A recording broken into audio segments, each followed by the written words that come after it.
Hi, everybody. I kept my promise. I got to get Mila in a little intro video now. She's like starting to fall asleep.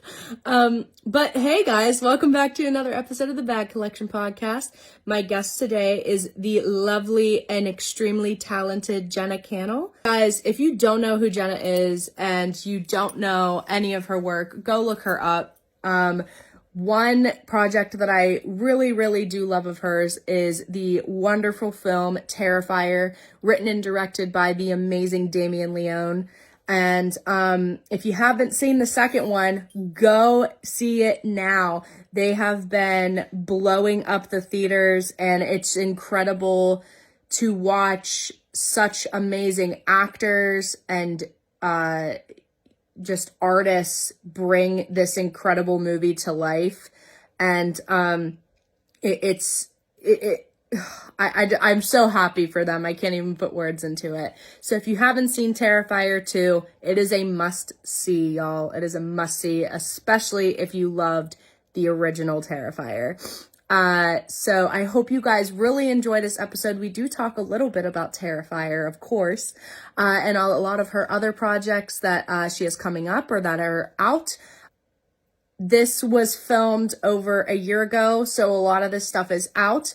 Go check out her socials. I will also, of course, as I have for other guests, post those in the comments and or in the bio. So go give her a follow. Go watch her work. She's incredible. She's super sweet and just really fun to talk to. So thank you again, Jenna, for hopping onto my podcast with me. It was such a joy to speak with you, and maybe we'll do it again sometime soon. So I hope you guys again enjoy the episode, and thank you for your endless love and support. Oh my gosh, that was so bizarre. It was so funny because I was like, you were frozen, and I thought you were just like, it was like your listening face because it was like a, I don't know what. And then all of a sudden you disappeared, and this notification came on that said you are the host now. I was like, what is this horror movie we're suddenly in? Why am I now the host? I'm so confused.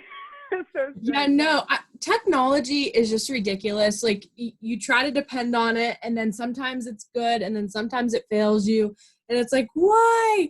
And it happens sometimes. It's very weird. Like somebody will freeze on my end, and they're like, no, you're frozen for me, and I'm like, I don't know what's going on. Right, exactly. Yeah. I don't know. So yeah. Yeah, but so what have you been up to? What have you been doing? Should I just start from the beginning of that question? Because I don't know when it.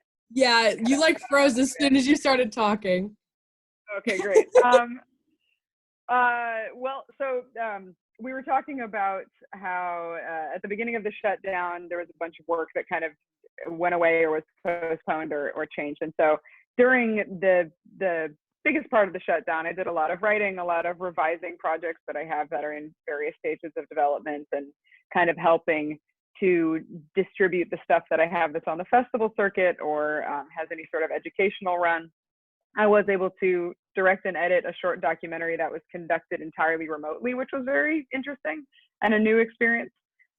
And now in the last 2 months, I'm slowly starting to get quote unquote normal work again, whatever that means.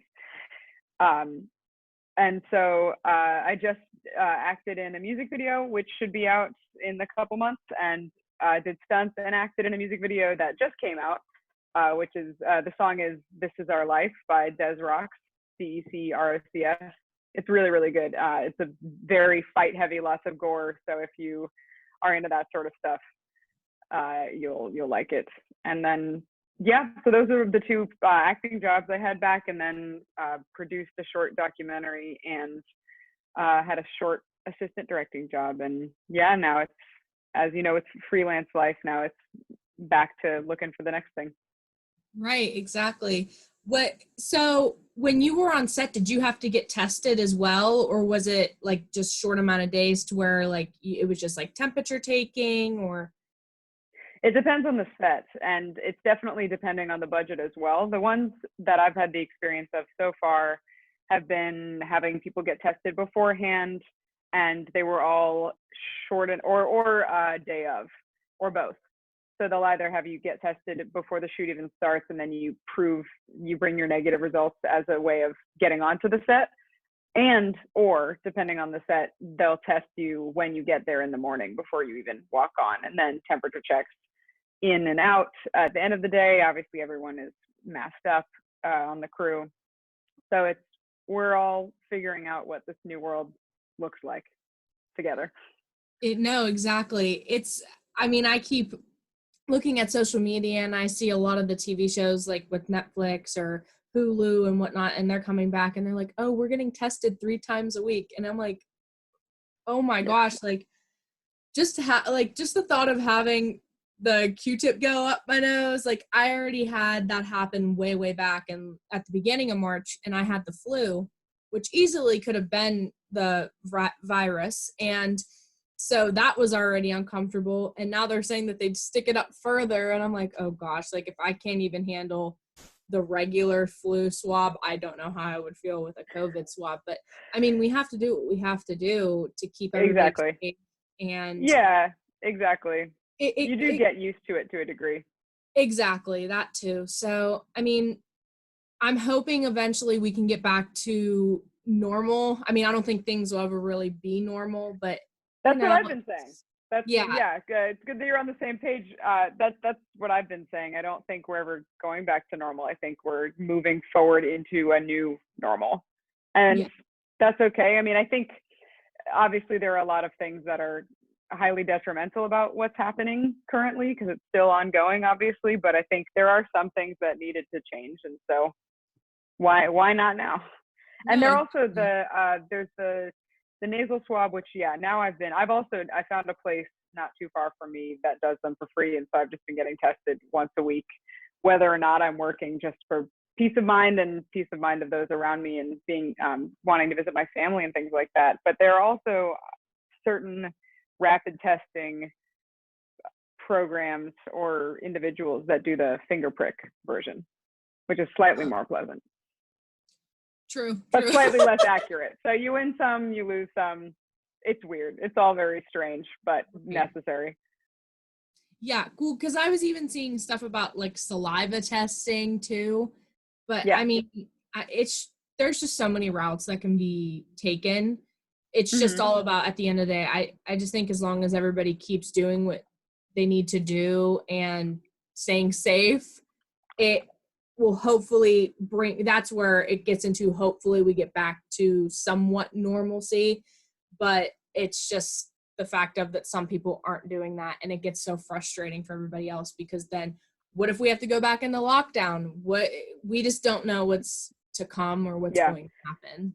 Yeah, I think a lot of people don't realize that the more strict we are with the measures that we take now, the sooner it'll be over.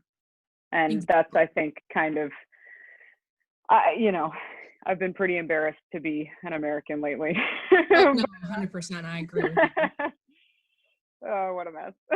I'm glad that you are healthy now and that you only had the normal flu.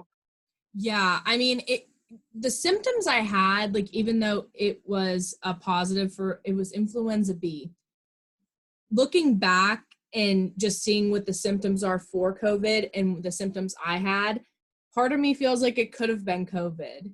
But then, of course, like, we'll never know now, because that was totally way back possible. So, I mean, I'm grateful that I'm better. None of my family has thankfully gotten sick. Everybody's been staying healthy and doing what they need to do. I have family that work in the medical field, so like I just pray that they're good every day. It's almost just scary to go out anymore, and it just sucks, but at the same time we have to keep moving and living and just doing what we need to do, but we have to do it the right way, or things are just going to keep progressing, like, to get worse. Yeah, absolutely. So, you said you've been doing some writing. So have you been working on stuff that you put aside for a while? Is it more new stuff? It's both. There's one project that I started writing in quarantine that had been percolating for a while, that I finally had the time and no excuse to actually start.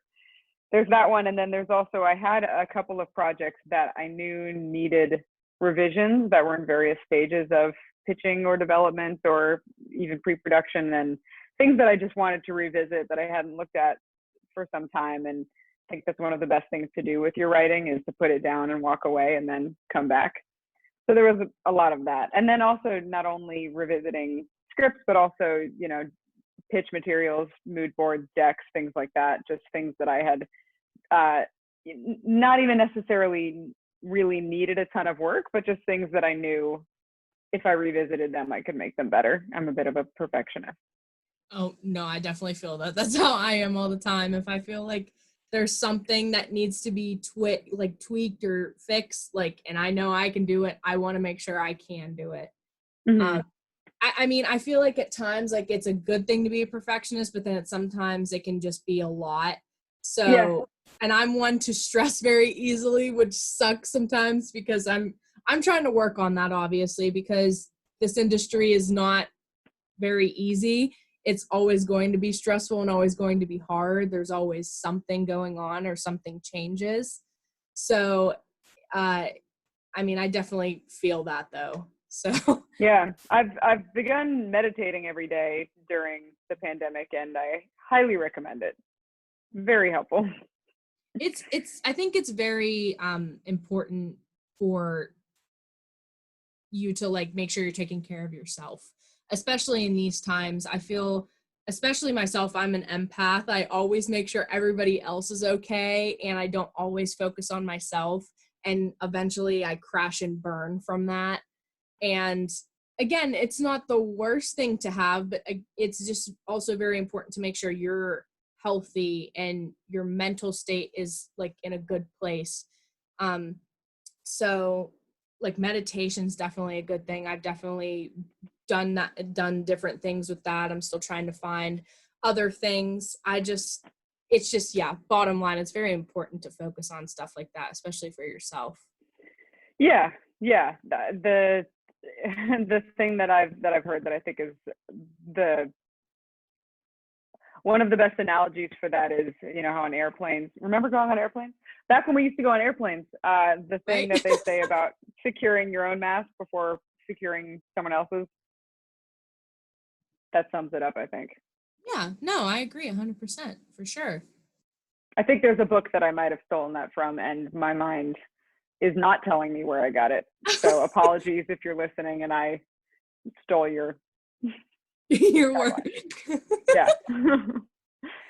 So, real quickly, I want to just jump into Terrifier real quick because I feel like that's something you're very, very well known for. You guys filmed in Jersey, correct? Or was it a part of New York? Trenton, New Jersey. Awesome. Because it was so weird because I went to acting school in New York City. I just graduated in May. And thank you. And it was so funny because I was walking home from school one day and I saw David and I was like, hold on a second. Wasn't he the guy in Terrifier? And then he was eating dinner. So of course I wasn't gonna be like trying to talk to him, but I was like, that's so crazy. Then I actually talked to David a couple months back and he was telling me about tons of different things. And when I recently found out you guys filmed in New Jersey, I was like, holy crap, like what a small world. Like you just don't realize how close you are to something or to seeing someone, or you just never know. So I can't believe you recognized him. Oh, see, and a lot of people say that, and I'm very into knowing who I could possibly work with one day. I'm a person who likes to do research on things, and I want to make sure I know who, like, say I work on a project with David. I would kind of want to know, like, maybe stuff he's done. I want to know who I'm working with. I feel like that's important. Yeah, of course. So, that's very smart. But a lot of people do tend to say he's not very recognizable because of all the makeup and stuff that he wears in the films. So hearing that all the time kind of makes me laugh, and I'm sure he's said that multiple times himself. But what was it like working on a film like that? Have you done a lot of horror stuff previously from that? Prior to Terrifier? Mm-hmm. A little bit. Not a ton of stuff. I know I had done an episode of Vampire Diaries before then, I was and going to bring that up too. oh yeah, I love that show so much, and I actually, because I keep rewatching it. I don't know what it is. It's like a guilty pleasure of mine. That show just holds a really close place in my heart. And I noticed you in an episode. I was like, oh my God, that's Jenna. No way. That is insane. And so, I mean, what was it like working on that too? I know it was for a short period, but still, I mean, yeah. that's been cool. Well, that's awesome that you recognize me in that. That it was a lot of fun. I mean, that one was a pretty short shoot because I was only in the one episode, but it was a lot of fun. That was one of the earlier times I've had a mouthful of blood. I think was on that one, where like to the point where I remember the director at one point told me to spit out some of it because they couldn't understand what I was saying because there was so much blood in my mouth. That was a lot of fun, and and Terrifier was a lot of fun as well, even though the constraints that we were working with, that I had done some kind of independent stuff before then. But then Terrifier we shot, and I got home, and I was home in Atlanta for 24 hours and then flew out and shot Bye Bye Man like a day later. So they actually shot back to back. Wow. Okay. Yeah, it's funny how that stuff works out. Oh, 100%. It's, you never know what kind of jobs you're getting into and what kind of schedules you'll have to work around and deal with. So I just think that's so cool to just be able to jump to one thing and then the other. But then when you have nothing, you're like, damn, I miss having back-to-back stuff. Like, what am I going to do? It's that feast or famine sort of thing. Mm-hmm. It's very, very all or nothing sometimes. Yeah. So in Terrifier, there's one scene that I swear this will stick with me through the rest of my life, and I'm pretty sure you know what scene I'm about to talk about, possibly. I'm assuming this is Katie getting sawed in half. Yes. When my dad and I were just looking through Netflix one night, and we were like, we've never heard of Terrifier before. Let's watch it. I have never been so shocked by a death in my entire life, and I'm a huge horror fan. Like, I love films like that. So seeing that, I was like, the only thing remotely close to something like that is Saw, and even then, I was like, this is just beyond. I was like, holy crap. So, like, what were you feeling, like, being the actor watching that happen in the scene? So something that's pretty funny about that in particular is that we were not actually in the same room for that scene. What? Your face. That reaction face was fantastic. That was worth the price of admission. Yeah, no, we actually shot those at two different times. So Katie getting sawed in half was one day, and then me reacting to her was a completely different day. We weren't even in the same room. Isn't that wild? That is absolutely insane. So I'm assuming they kind of gave you, like, of course you read the script, so you had a little background of what was happening. But what did you have, like, something in front of you, or was it just like you were looking at a wall basically and just reacting to the camera? Yeah. I can't remember. David might have been there, just doing his David foolery, but I don't think there was anything. I think it was literally just like I knew it was in the script. I knew where I was looking. I knew what was happening, and I was tied up, and so that helped feed into that sense of panic and that sense of anguish. I was also exhausted, which helps. I don't know if you're this kind of actor, but I definitely almost like to put myself in distress if that's what the scene requires, because then you just use it, right? Use that sense of discomfort. Mm-hmm. I think it's really important to know what helps you as an actor. And if doing something like that is what helps you with any type of scene, or even just like your character in itself, I feel like that's really important to follow, because sometimes I see a lot of other actors, they struggle to find that for so long, and they're like, I don't know what to do. So it's like knowing that from a very early time is a great thing. Sometimes it might not be the best way, but it's the best way for you. Mm-hmm. Yeah, and it evolves over time, and you have to allow yourself to explore those different options. And I still am learning things constantly. Mm-hmm. That's another great thing about this industry and just this career itself is you're always learning. You're never not learning more. You can always go to a class. You can always coach with somebody. You can work with your friends. It's such you might feel exhausted, but you're not, if that makes sense. Yeah. So exactly. I just think I'm still mind blown that you weren't you did that for days.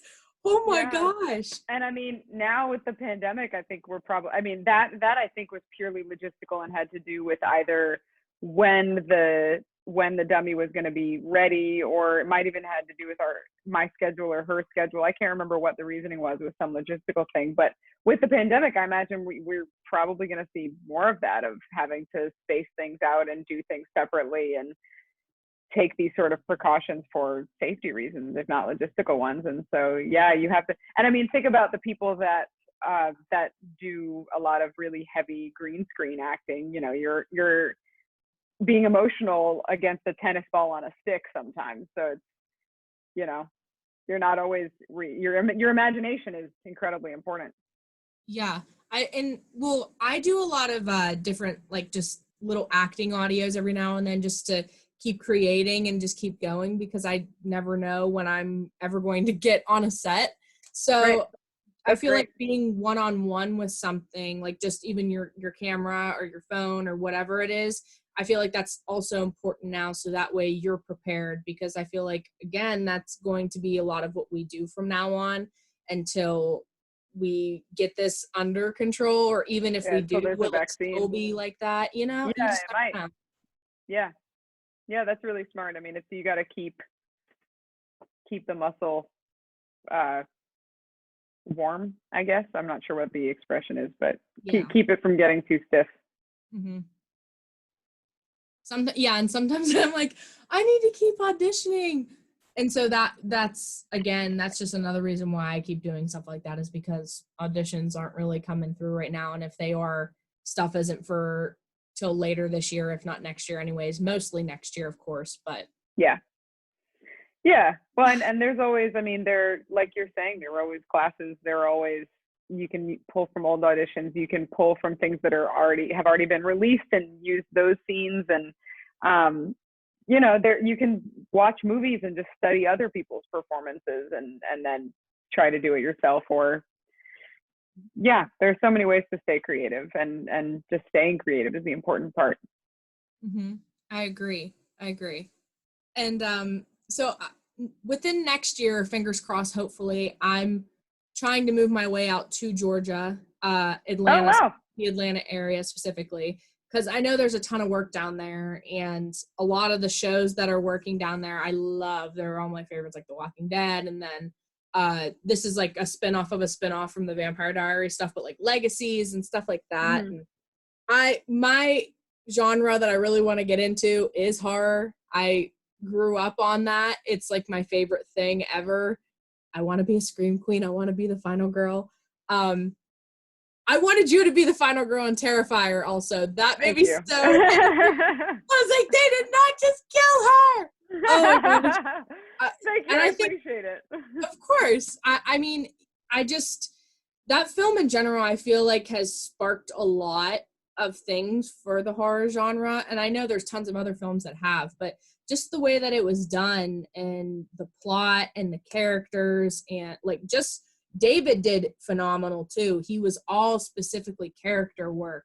Like, I give him a ton of credit, because nowadays, I mean, when they bring new horror characters, they don't really talk as much. Like, the only ones that really have spoken were, I think, just mainly Freddy Krueger and Chucky as the bigger ones. But just seeing different plot lines and new characters like that, I just think it's so incredible that it's still done. And I think it's important to have new, fresh stuff like that in this type of genre, because some stuff starts getting repetitive and I can't think of the word. Oh, goodness. stale, Well, I guess. Like some stuff starts yeah, getting stale. with all the So remakes and with, yeah, just trying to pull from what worked in the past rather than taking risks on new material or new characters. because when I was in high school, I thank God for my drama department because they actually had a couple classes for where we got to write one act plays and then put them on stage. And my junior year, I wrote a horror based one. And from there, I've still been working on it, but I can never figure out my ending. I don't know what I want to do with it. And I also think that's another cool thing. You could, if you have the budget or if you just want to go for it anyways, you can have multiple endings. You can take different routes, and there's just so many different things I feel like you can do with horror that can't be done with very many other genres, at least in Yeah, my brain. So, and yeah. I don't know. I feel like I'm rambling at this point, but I just love horror so much. It's such a great genre to get into, and it's always normal, always stepping out of your boundaries. Mhm. Yeah, I mean, I love that you're so into it. I love horror as well, and that is one of the reasons why, and also because you can be so much more heavy-handed with ideas and with concepts in horror than you can in something that's over the top in drama isn't necessarily over the top in a horror setting in that sort of environment. You can make very profound, very poignant statements about the state of things, and it doesn't come across as too much when it's in that environment. Exactly. Sometimes I love being over the top. I'm not gonna lie. It's That's nice okay. to There's just nothing wrong with that. it, it's just fun to again like just step out of your own shoes and just be this completely different person and also bring yourself to that character. I feel like it's so important to also bring yourself into something. Yeah, And I feel like that's what a lot of directors and casting directors look for anyways. They want to see you. right. It's acting is not lying. It's the opposite. It's telling the truth. Yeah, exactly. So, what kind of drove you into getting into the horror genre specifically? Was it a certain character? Was it just the emotions that come with doing films like that? I just read a really good book called Scream. I can't see from here who it was by, but it was really good, and it was about fear and why we like being scared. And I think that's part of it is that I, from a young age, really liked being scared, but in a controlled setting, because obviously choice is a really big thing in terms of Mhm. fear, and fear is only fun when you're choosing to be scared. Roller coasters, haunted houses, tattoos, things that amp up uh, your adrenaline and fire off some of the cortisol, some of those fear chemicals. We get a weird sort of high from knowing that we can get through it, and knowing that we can survive something that, even if we're not necessarily the ones experiencing it, even if we're watching someone else experience it. So I think that's part of, even though I didn't understand that, part of why I loved horror so much growing up. And then it's also really cathartic. It's therapeutic. I think a lot of people that I've spoken to that are horror fanatics feel the same way about when you're watching a movie, you're suddenly not worried about, I'm unemployed, I have to pay my bills, there's a pandemic, there's systemic racism, like any of the climate change, any of the millions of things that you can be worried about at any given moment. When you're watching a movie, if it's really good, it's engaging. Suddenly you're just worried about, is this chick going to get out of this house? Or is this person gonna live? Are they gonna kill the bad guy? It's you can transfer your stress into something that takes the weight off in a way. And I think I've always loved that about horror. I love that for you. Yay. Yeah, Thanks. I could honestly probably sit here and talk about horror with you for hours upon hours because there's just something about it. Like thank my dad. He got me on it at a very young age. And I always talk about how I was probably like 3 or 4 when I started watching them, and Oh my God. yeah, I know my dad. Kudos to your dad. Tell him I Yeah, said hello. but I mean, some people would say like, "Oh, that's not appropriate," but like, whatever. But at the end of the day, now I'm a grown adult, and it's something I love and something I want to pursue, and that's why I truthfully thank him for that, because now that's all I want to do, and I know I'll get there at some point. um, there's just something about that genre that uh, even just sitting there watching it, you almost feel the adrenaline for that character and from that character, and it's Mhm. just so it's just very cool.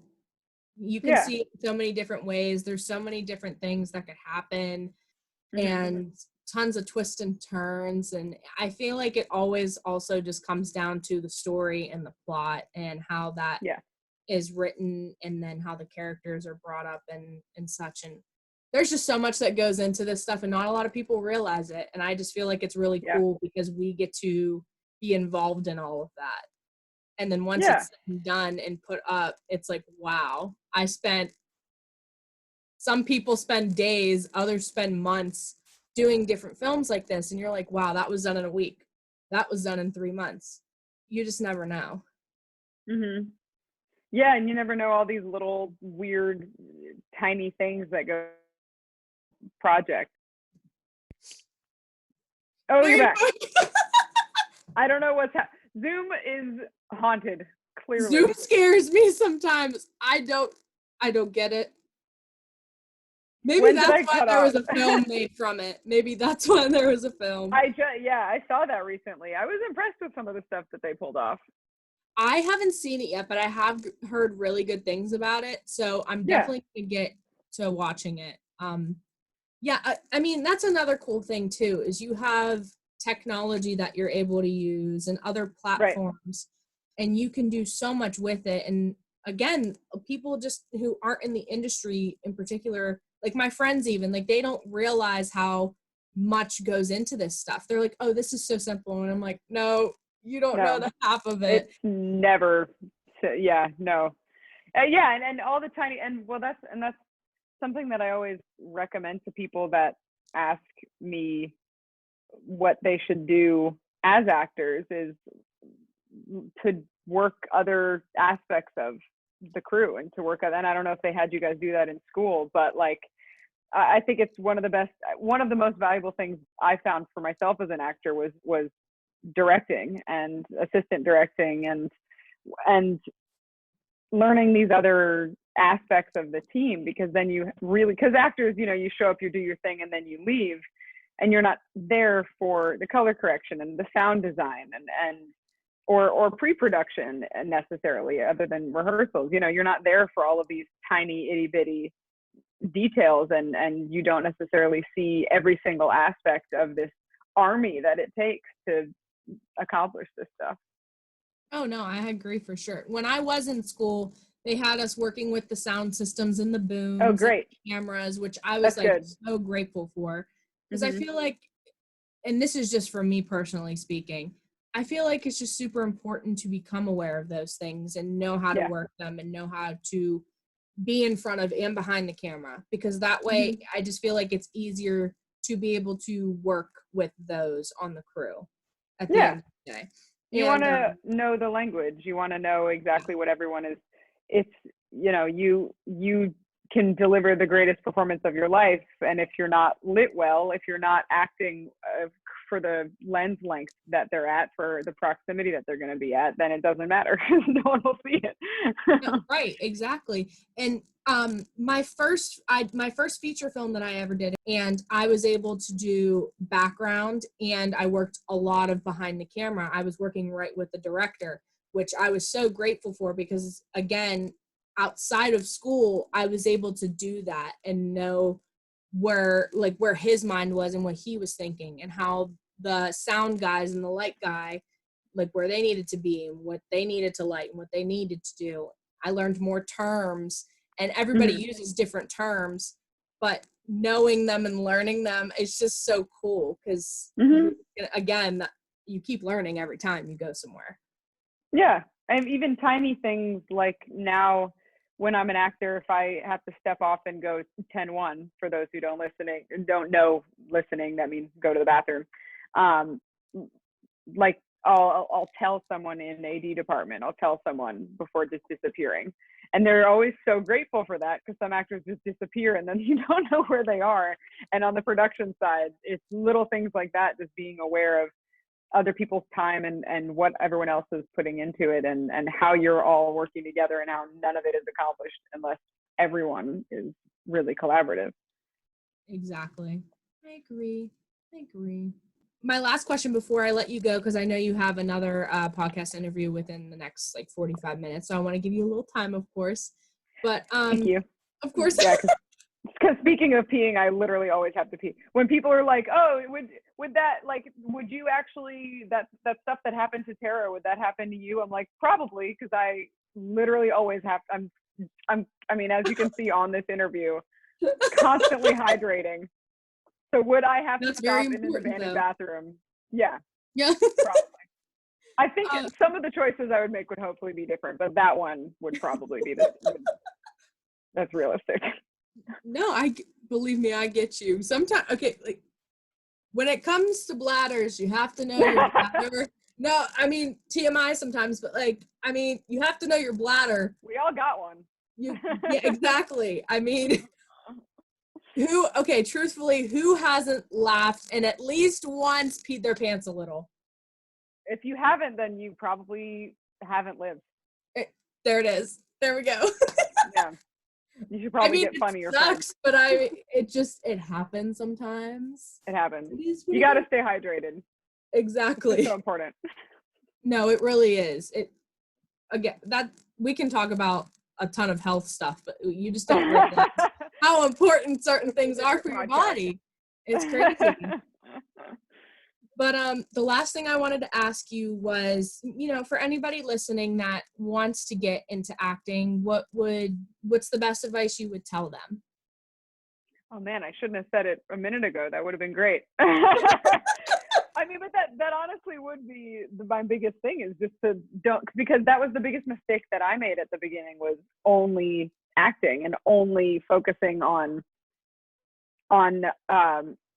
everything acting wise. And I think especially, theater obviously is very different, and I can't necessarily speak to that. I'm sure you probably have more knowledge in that arena, but especially in film, yeah, just learning other positions, learning what everybody does, learning about how things work, about why people make the decisions they do, about what everyone is actually doing, about, not complaining about why you get to set and you might have to wait a long time before you actually get to work, of all the reasons of why that is, of why things take a certain amount of time, just understanding the different positions, and especially because I think it makes us more respectful actors, and you understand that it's not all about you, and that that arguably you're one of the more replaceable people on set, and right, yeah, to be grateful for it. And then also along the same lines, like